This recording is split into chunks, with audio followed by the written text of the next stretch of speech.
अस्सलाम वालेकुम my dear students. हम चैप्टर नंबर 3 बायोडाइवर्सिटी को डिस्कस कर रहे थे। डियर स्टूडेंट्स, प्रीवियस लेक्चर्स के अंदर हमने डिस्कस किया था कि हिस्ट्री ऑफ क्लासिफिकेशन सिस्टम के बाद हमने डिस्कस किया कि अरिस्टोटल ने सबसे पहले टू किंगडम क्लासिफिकेशन सिस्टम को इंट्रोड्यूस करवाया।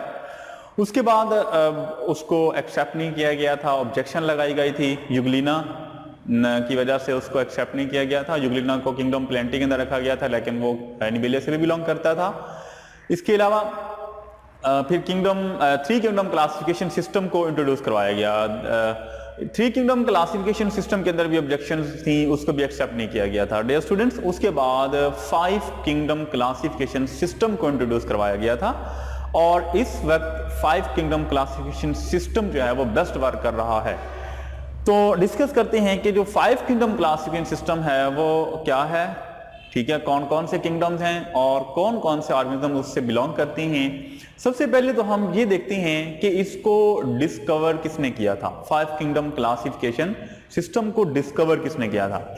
Dear students, 5 kingdom classification system को बहुत इंपॉर्टेंट एमसीक्यूज है, अक्सर याद आता है। रॉबर्ट विटेकर, साइंटिस्ट का नेम है रॉबर्ट विटेकर। इसने 5 किंगडम क्लासिफिकेशन सिस्टम को इंट्रोड्यूस करवाया था। कब करवाया था? 1967। ठीक है, अब हम ये देखते हैं कि ये जो 5 किंगडम क्लासिफिकेशन सिस्टम है इसको किस बेस के ऊपर बनाया गया था, मतलब कौन सी चीज थी, कौन कौन सी चीजों को सामने रखा गया था कि जो फर्स्ट जो ऑब्जेक्शन थी 2 किंगडम क्लासिफिकेशन सिस्टम के हवाले से या फिर 3 किंगडम क्लासिफिकेशन सिस्टम के हवाले से वो भी सॉल्व हो जाएं और तमाम जो है वो ऑर्गेनिज्म भी ऑक्यूपाई कर जाएं।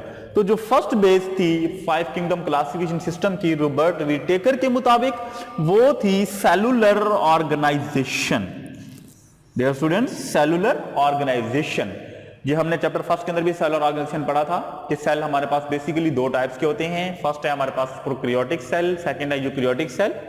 प्रोकैरियोटिक कौन से होते हैं? जिनके अंदर न्यूक्लियस नहीं होता, जिन सेल के अंदर न्यूक्लियस नहीं होता उनको हम प्रोकैरियोटिक कहते हैं। यूकैरियोटिक सेल कौन से होते हैं? जिनके अंदर न्यूक्लियस मौजूद होता है, उनको हम यूकैरियोटिक सेल कहते हैं। तो पहली जो बेस बनाई गई थी वो थी सेलुलर ऑर्गेनाइजेशन, मतलब प्रोकैरियोटिक सेल जो हैं वो और यूकैरियोटिक सेल, मतलब इनको बेस बनाया गया था। ऑर्गेनिजम्स के अंदर देखा गया था कि कौन सा ऑर्गेनिज्म है जो प्रोकैरियोटिक है, कौन सा ऑर्गेनिज्म है जो यूकैरियोटिक है, फिर उसके मुताबिक उनकी डिवीजन कर दी गई थी। तो पहले हम डिस्कस करते हैं सेलुलर ऑर्गेनाइजेशन के अंदर जो पहला है हमारे पास प्रोकैरियोटिक। हमें पता है कि प्रोकैरियोटिक जो होते हैं, प्रोकैरियोटिक डियर स्टूडेंट्स, वो क्या होते हैं? प्रोकैरियोटिक जिनके अंदर न्यूक्लियस नहीं होता, नो न्यूक्लियस। और ये जो बैक्टीरिया वगैरह हैं, मतलब जो सारे के सारे यूनिसेलुलर ऑर्गेनिजम्स हैं हमारे पास, बेसिकली ये किसके अंदर आते हैं हमारे पास? ये प्रोकैरियोटिक के अंदर आते हैं। बैक्टीरिया वगैरह एक्सेट्रा, ऑल बैक्टीरिया तकरीबन, तो ये सारे के सारे किसके अंदर आते हैं? प्रोकैरियोटिक के अंदर आते हैं। सेकंड जो हमारे पास सेल की टाइप है वो है यूकैरियोटिक सेल। यू का मतलब होता है ट्रू, कैरियोटिक का वर्ड कैरियन से निकला हुआ है, इसका मतलब होता है न्यूक्लियस। तो मतलब ट्रू न्यूक्लियस का मतलब है कि न्यूक्लियस का मौजूद होना, न्यूक्लियस इज प्रेजेंट, तो उनको हम क्या कहेंगे? यूकैरियोटिक सेल कहेंगे। तो यूकैरियोटिक सेल बेसिकली दोनों तरह के होते हैं, even that are unicellular, that are multi cellular. मतलब यूनिसेलुलर होते हैं, कुछ ऐसा ऑर्गेनिज्म भी हैं जिनके जो है वो सेल के अंदर न्यूक्लियस मौजूद है और वो यूकैरियोटिक यूनिसेलुलर कहलाते हैं हमारे पास। यूकैरियोटिक प्रोटिस्टा के अंदर आते हैं ये, ठीक है, प्रोटिस्टा किंगडम प्रोटिस्टा के अंदर जो ऑर्गेनिज्म आते हैं कि यूकैरियोटिक यूनिसेलुलर ऑर्गेनिज्म है हमारे पास और यूकैरियोटिक मल्टी सेलुलर दोनों। तो ऑर्गेनिज्म जो है वो प्रोकैरियोटिक, सेकंड आ जाता है हमारे पास यूकैरियोटिक यूनिसेलुलर और थर्ड आ जाता है यूकैरियोटिक मल्टी सेलुलर ऑर्गेनिजम्स। तो ये है हमारे पास, ये सबसे पहले ये चीज देखी गई ऑर्गेनिज्म के अंदर कि कौन सा ऑर्गेनिज्म जो है वो प्रोकैरियोटिक है या फिर यूकैरियोटिक यूनिसेलुलर या फिर यूकैरियोटिक मल्टी सेलुलर है। सबसे पहले तो डिवीजन इस चीज के ऊपर की गई थी। सेकंड जो था that was mode of nutrition, मतलब उसकी खुराक लेने का तरीकाकार क्या है, किस तरह से वो खुराक को हासिल करता है। इवन वो अपनी खुराक को खुद तैयार करता है या बनी बनी खुराक को इस्तेमाल करता है या एब्जॉर्प्शन करता है, ठीक है। तो डिफरेंट टाइप की और जो है वो मोड ऑफ न्यूट्रिशन होती है डिफरेंट एनिमल्स की, तो उसको भी बेस बनाया गया था कि ऑर्गेनिजम्स की जो खुराक लेने का तरीकाकार है, खुराक बनाने का या खुराक लेने का तरीकाकार है, वो किस तरह का है उसको देखा जाए। तो मोड ऑफ न्यूट्रिशन के अंदर जो बेसिकली मोड ऑफ न्यूट्रिशन जो बेसिक्स जो डिस्कस की गई थी, फर्स्ट थी फोटोसिंथेसिस, मतलब ऐसा ऑर्गेनिज्म जो फोटोसिंथेसिस का प्रोसेस शो करें, उनको भी देखा गया। फोटोसिंथेसिस का प्रोसेस ये है कि आप लाइट की मदद से खुराक खुद तैयार करना, और ये प्लांट्स करते हैं कि लाइट की मदद से वो अपनी खुराक को खुद तैयार करते हैं। तो ये फोटोसिंथेसिस जो है वो किन के अंदर पाई जाती है? बेसिकली प्लांट्स के अंदर मौजूद होती है। एब्जॉर्प्शन, एब्जॉर्प्शन मतलब खुराक को एब्जॉर्ब करना, और ये फिंजाई के अंदर मौजूद था। ये फिंजाई, इसके अंदर ऑल फिंजाई आ जाती हैं कि वो खुराक को एब्जॉर्ब करती हैं, इंजेक्शन भी नहीं करती, ना कि खुद बनाती हैं, हेटरोट्रॉफ होती हैं। और लास्ट में आ जाता है डियर स्टूडेंट इंजेक्शन। इंजेक्शन का मतलब होता है खुराक को इनटेक करना, मतलब लेना, जैसे हम लेते हैं एमएमएल्स, ठीक है, हम खुराक को उठा के ऐसे इंजेस्ट करते हैं, तो ये हम इंजेक्शन के अंदर आते हैं। तो तीसरी जो कैटेगरी मोड ऑफ न्यूट्रिशन की बनाई गई थी वो थी इंजेक्शन की। तो फोटोसिंथेसिस, एब्जॉर्प्शन और इंजेक्शन, मतलब इंजेक्शन वालों को अलग कर दिया गया, अब्जॉर्प्शन वालों को अलग कर दिया गया, और उसके अलावा फोटोसिंथेसिस जो थे उनको अलग कर दिया गया। डियर स्टूडेंट, नेक्स्ट देखते हैं कि कितने किंगडम्स जो है वो इंट्रोड्यूस करवाए गए थे। 5 किंगडम, उनके नेम देख लेते हैं, थोड़ा सा डिस्कस भी कर लेते हैं उनको। किंगडम मोनेरा, फर्स्ट कौन सा है? Kingdom Monera.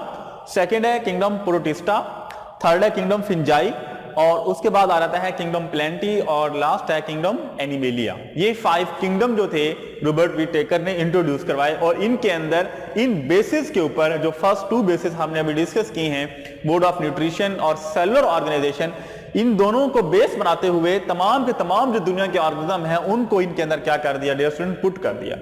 मोनेरा है तो ये प्रोकैरियोटिक जो होते हैं सारे के सारे वो इसके अंदर आ जाते हैं। Prokaryotic dear students, unicellular prokaryotic, unicellular चाहे प्रोकैरियोटिक है, प्रोकैरियोट्स जो ऑर्गेनिज्म होते हैं वो सारे के सारे किंगडम मोनेरा के अंदर आ जाते हैं। Bacteria, photosynthetic bacteria etcetera. Protista के अंदर यूकैरियोटिक यूनिसेलुलर भी आते हैं, यूकैरियोटिक मल्टीसेलुलर भी आते हैं। इसी तरह से फिंजाई है हमारे पास, यूकैरियोटिक मल्टीसेलुलर है। प्लेंटी यूकैरियोटिक मल्टीसेलुलर है, और एनिमेलिया भी हमारे पास क्या है? यूकैरियोटिक मल्टीसेलुलर है। मोनेरा की अब जब हम बात करते हैं खुराक की, ठीक है, तो ये डिफरेंट तरीके से अपनी खुराक को हासिल करते हैं। प्रोटिस्टा हमारे पास जो है इनके अंदर कुछ के अंदर क्लोरोफिल होता है, वो खुराक बना भी लेते हैं, कुछ हेटरोट्रॉफ भी आ जाते हैं। फिंजाई एब्जॉर्प्शन करती है खुराक के लिए, मशरूम इसकी एग्जांपल है। प्लेंटी अपनी खुराक खुद बनाते हैं, हेटरोट्रॉफ कहते हैं। एनिमेलिया हमारे पास हेटरोट्रॉफ में आते हैं, ये अपनी खुराक को खुद तैयार नहीं कर सकते, ठीक है। तो ये मोड ऑफ न्यूट्रिशन भी हमने डिस्कस कर लिया। इंशाल्लाह नेक्स्ट लेक्चर के अंदर हम इनकी डिटेल भी डिस्कस करेंगे। डियर स्टूडेंट, नेक्स्ट है हमारे पास रोल ऑफ मार्गुलिस एंड शिवार्ट्स। ये एक और साइंटिस्ट आए हमारे पास, 2 मार्गुलिस एंड शिवार्ट्स। इन्होंने 5 किंगडम क्लासिफिकेशन सिस्टम जो था इसका रॉबर्ट विटेकर का, उसको थोड़ा सा मॉडिफाई कर दिया, मतलब थोड़ा सा चेंज किया।